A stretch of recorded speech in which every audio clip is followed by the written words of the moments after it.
Capital dollar साधारण ब्याज SI। और लिखो क्वेश्चन। 6,000 रुपए की धनराशि में 6,000 रुपए की धनराशि में से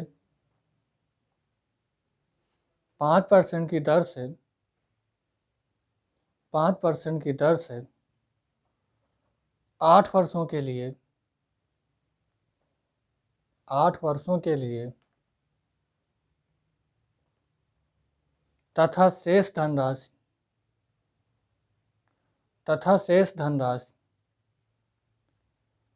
6% की साधारण ब्याज की दर से तथा शेष धनराशि 6% की साधारण ब्याज की दर से 10 वर्षों के लिए 10 वर्षों के लिए यदि समय की समाप्ति पर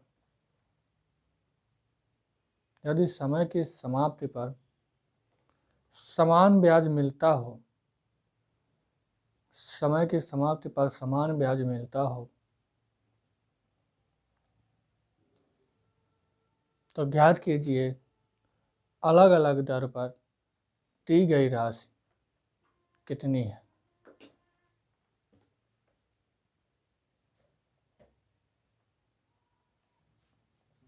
तो करते हैं क्वेश्चन को।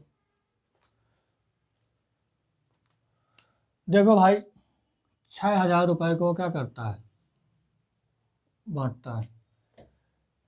कोई धन है, अब उसको मान लो पहले P1 था, अब बाद में शेष धन बचा कितना, P2। अब एक को देता है किस दर पे, R1 दर पे T1 समय के लिए, और दूसरे को देता है R2 समय के लिए और T2 समय के लिए। तो बस फार्मूला लिख लो भाई, P1 अपान P2 बराबर होता है R2 T2 अपान R1 T1 के। अब इसको सॉल्व कर दो।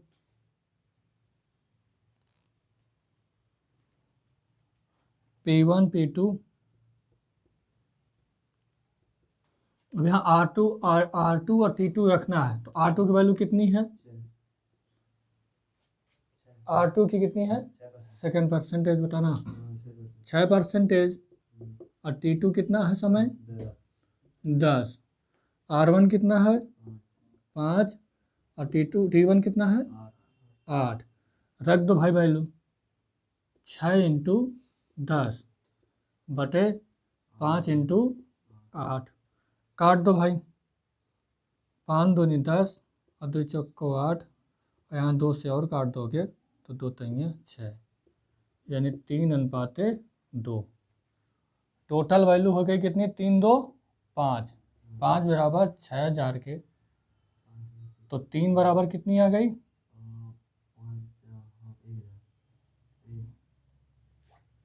1200। तो 12 36, 12 दूनी 24 आंसर।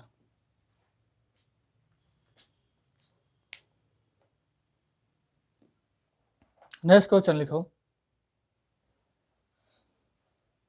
7,500 रुपए की एक राशि को 2 भागों में विभाजित किया गया। पहले भाग में 12% की वार्षिक ब्याज, पहले भाग पर 12% की वार्षिक दर से साधारण ब्याज, पहले भाग पर 12% की वार्षिक दर से साधारण ब्याज, दूसरे भाग पर 18% की वार्षिक दर से साधारण ब्याज के बराबर है। दूसरे भाग पर 18% की वार्षिक दर से साधारण ब्याज के बराबर है। प्रत्येक भाग पर 1 वर्ष के लिए ब्याज क्या है। तो करते हैं इस क्वेश्चन को। भाई कितना परसेंटेज दिए हैं?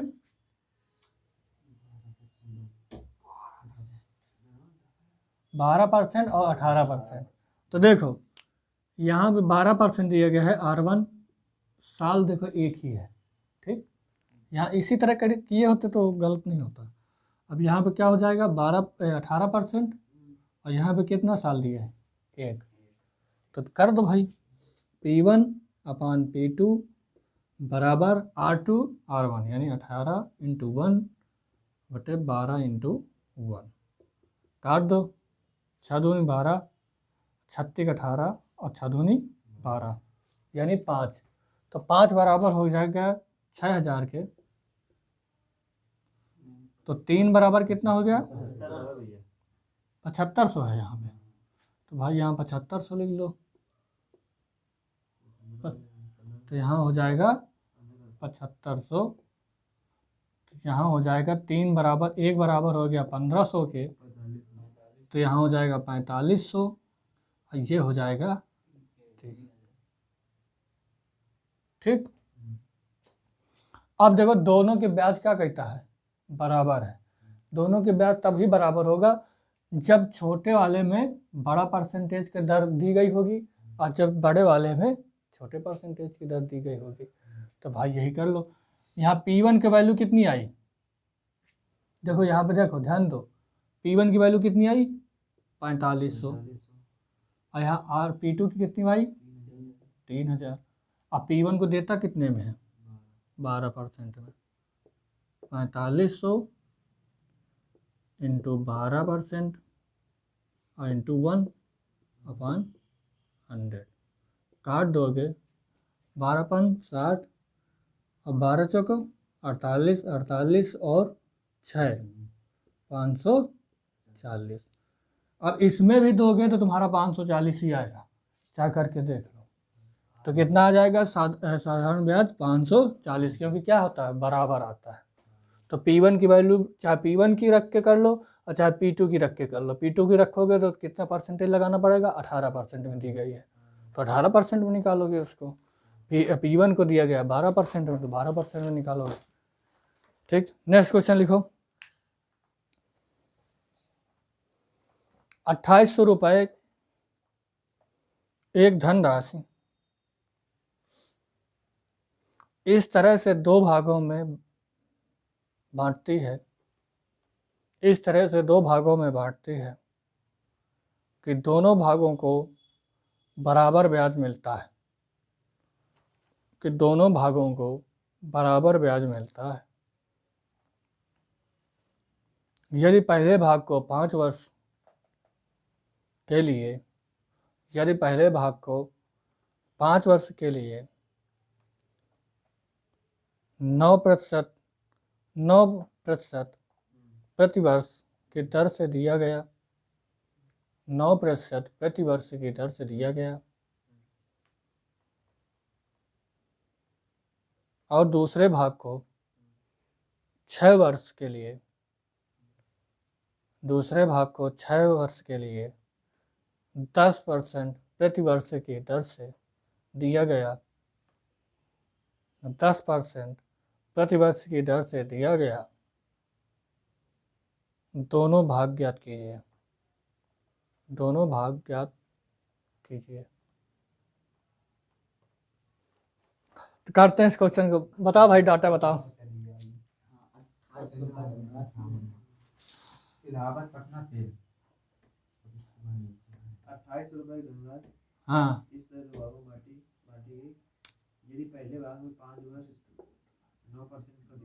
9% प्रतिवर्ष और दूसरे भाग में 6 वर्ष 10% प्रतिवर्ष।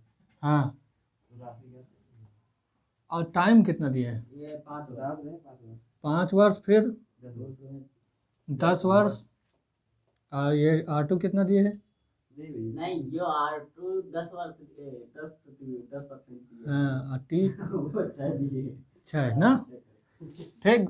देखो भाई, अब यहाँ P1 अपान P2 बराबर हो जाएगा R2 R1, ठीक, 10 इंटू 6 और यहाँ हो जाएगा 9 इंटू 5, 5 दूनी 10, और यहाँ से 3 से वो काट दोगे, 3 तो यानी 4:3, तो 7 बराबर हो जाएगा 2800 के। तो 1 बराबर कितना हो जाएगा? 7 चौक 28, यानी 4 की वैल्यू आ जाएगी 1600 और इसकी आ जाएगी 1200। आंसर। नेक्स्ट क्वेश्चन लिखो। कोई धनराशि किसी निश्चित दर से, कोई धनराशि किसी निश्चित दर से 3 वर्षों में 650 रुपये और 7 वर्षों में 850 रुपये हो जाती है। 7 वर्षों में 850 रुपये हो जाती है, तो वह राशि और साधारण ब्याज बताइए। करते हैं इस क्वेश्चन को।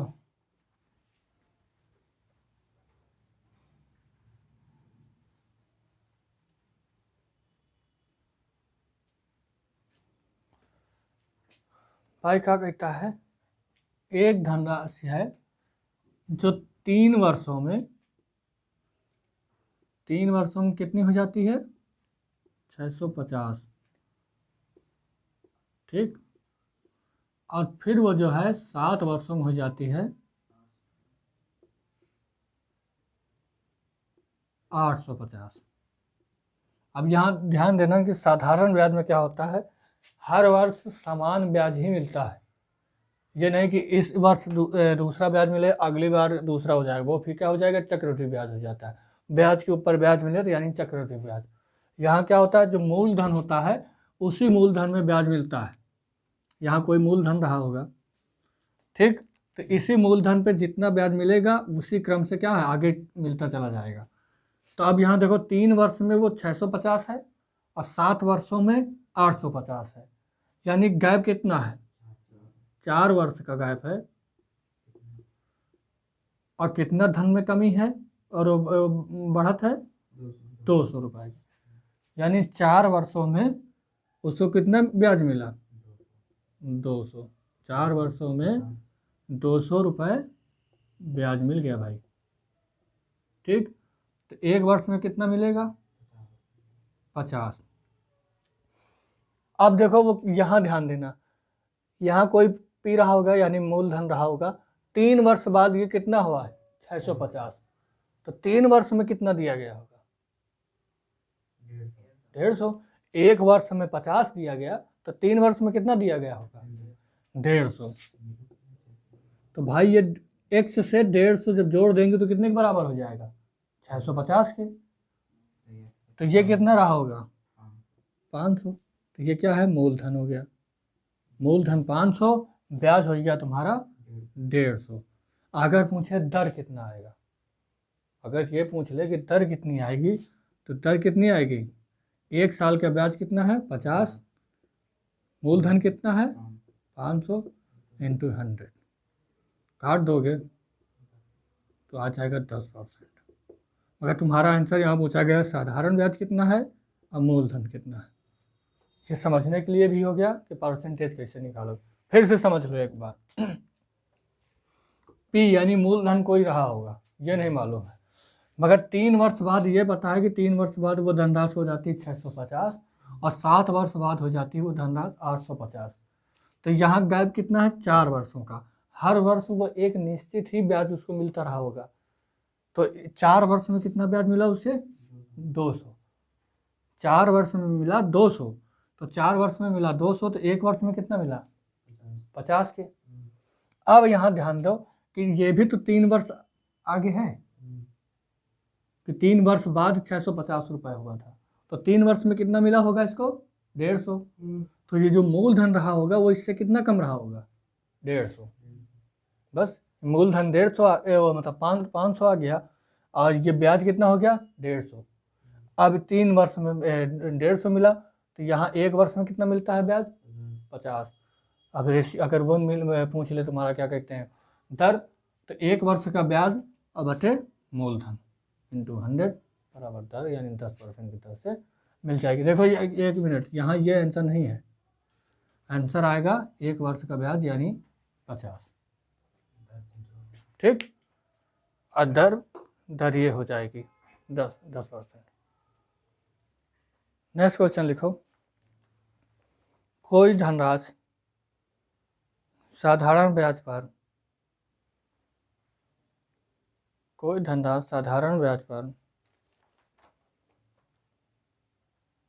5 वर्षों में 1020 रुपये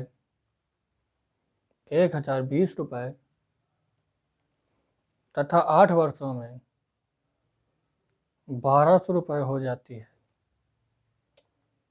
मूलधन का मान क्या है? मूलधन का मान क्या है? करते हैं इस क्वेश्चन को। भाई बताओ क्वेश्चन क्या है? कोई धनराशि का साधारण ब्याज पर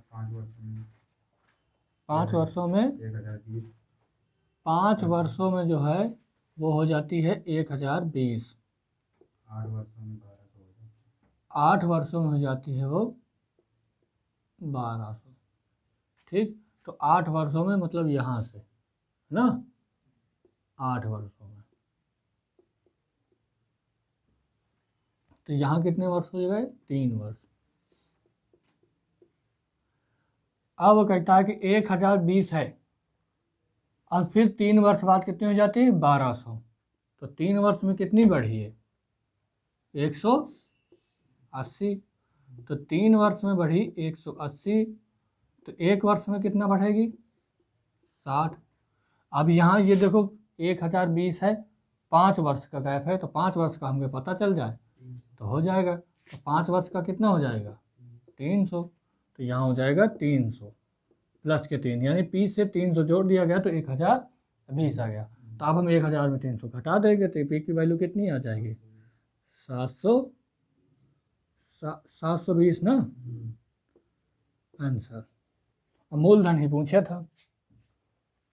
ठीक, नेक्स्ट क्वेश्चन लिखो। 500 रुपये 10% की दर से 500 रुपये, तो 5000 लिख लो। 5000 रुपये 10% की दर से 4 वर्षों के लिए दिया जाता है। 4 वर्षों के लिए दिया जाता है। यदि मूलधन 6000 रुपये होता तो, यदि मूलधन 6000 रुपये होता तो साधारण ब्याज में कितने की वृद्धि होती? साधारण ब्याज में कितने की वृद्धि होती? चलो भाई करते हैं क्वेश्चन को।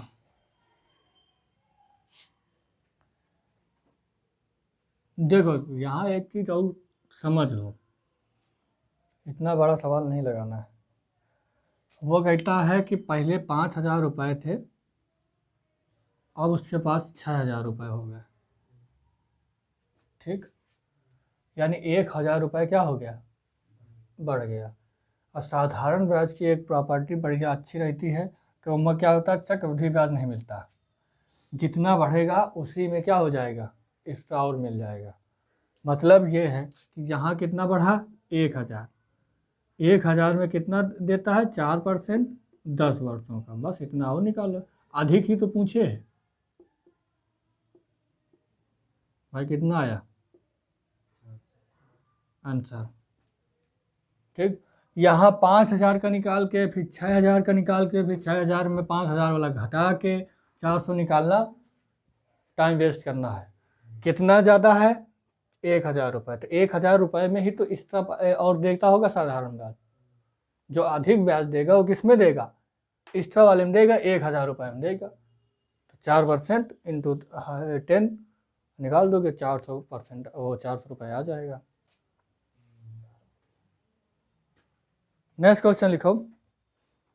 2000 रुपये की राशि को 8% की साधारण ब्याज की दर से 6 वर्ष के लिए दिया जाता है। 6 वर्ष के लिए दिया जाता है। यदि ब्याज की दर 2% अधिक होती, यदि ब्याज की दर 2% अधिक होती तो कितना अधिक साधारण ब्याज मिलता? कितना अधिक साधारण ब्याज मिलता?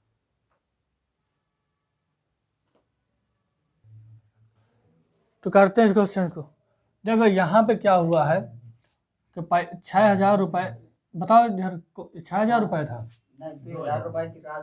2,000 रुपये की राशि को, हाँ देखो पहले 8% से दिया जाता है 6 वर्षों के लिए, है ना। फिर वो कहता है 2% क्या कर देता है, बढ़ा देता है, तो वो कुछ हो जाता होगा, यानी 10% हो जाता होगा 6 वर्ष के लिए। मगर ये पूछ रहा है कि वो पूछता क्या है, पहले ये ध्यान दो, ये वैल्यू तो नहीं पूछ रहा है कि लास्ट में कितनी आता है। क्या पूछता है कि साधारण ब्याज कितना आएगा? वो कहता है, पूछता है कि केवल बढ़ा कितना है, कितना अधिक हुआ। तो हम सिर्फ अधिक वाला निकालेंगे ना, हमें 8% निकालने की क्या ज़रूरत है, 10% निकालने की क्या ज़रूरत है, हम सिर्फ अधिक वाला निकालेंगे। कितना अधिक मिलता है? 2,000 रुपये में मिलता है 2% इधर अधिक मिलता है 6 वर्षों के लिए, यानी 100, 2 से 2 काट दोगे, 6 दूनी 12 दूनी 24, 240। सिर्फ इतना करना था। ये लाइन कितने रुपए में? 2,000 रुपये में कितना % अधिक होता है? 2%। 6 वर्षों के लिए 100%, 240। अब वो पूछे कितना था, अधिक कितना होता था, तो अधिक कितना होगा 240। अगर ये पूछ लेता कि अधिक होने के बाद वैल्यू कितनी है तो फिर 10% निकालते। ठीक, नेक्स्ट क्वेश्चन लिखो। एक राशि साधारण ब्याज की किसी दर पर, एक राशि साधारण ब्याज की किसी दर पर 4 वर्षों के लिए रखी गई,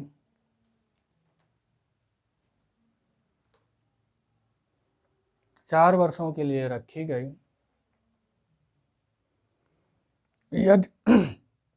यदि उसे 3% अधिक दर पर रखा जाता, यदि उसे 3% अधिक दर पर रखा जाता तो इस पर 1,440 अधिक मिलते, 1,440 अधिक मिलते। राशि कितनी है?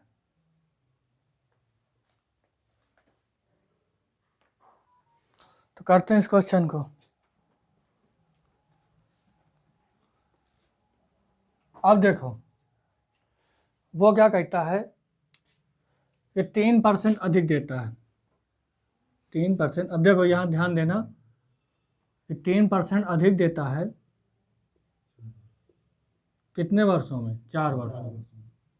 अब कोई धनराशि है ना, कोई धनराशि है, 100% बराबर वो कितना हो जाता है? 1440। तो 4 3 12 उससे काट दोगे तो x बराबर कितना आ जाएगा? 120। 4 3 12, 120 इंटू ये 2 0 और चले गए। और देखो इसको एक और तरीके से भी कर सकते हो सभी में। भाई 1 साल का बढ़ता कितना है? 3%। 4 साल में कितना बढ़ जाएगा भाई? 1 साल में 3 बढ़ेगा, दूसरे साल भी 3 बढ़ेगा, तीसरे साल भी 3 बढ़ेगा, तो 4 साल में कितना बढ़ जाएगा? 12%। 12% बराबर दिए था वो 1440। 100% निकाल लो भाई, कितना आ जाएगा? 12,000 आ जाएगा। बस ये, अब तो यह तुम्हारा छोटा हो गया। हर सवाल इसका ऐसे लग जाता है भाई, पता होना चाहिए कि भाई ये कैसे आता है, ऐसे आता है।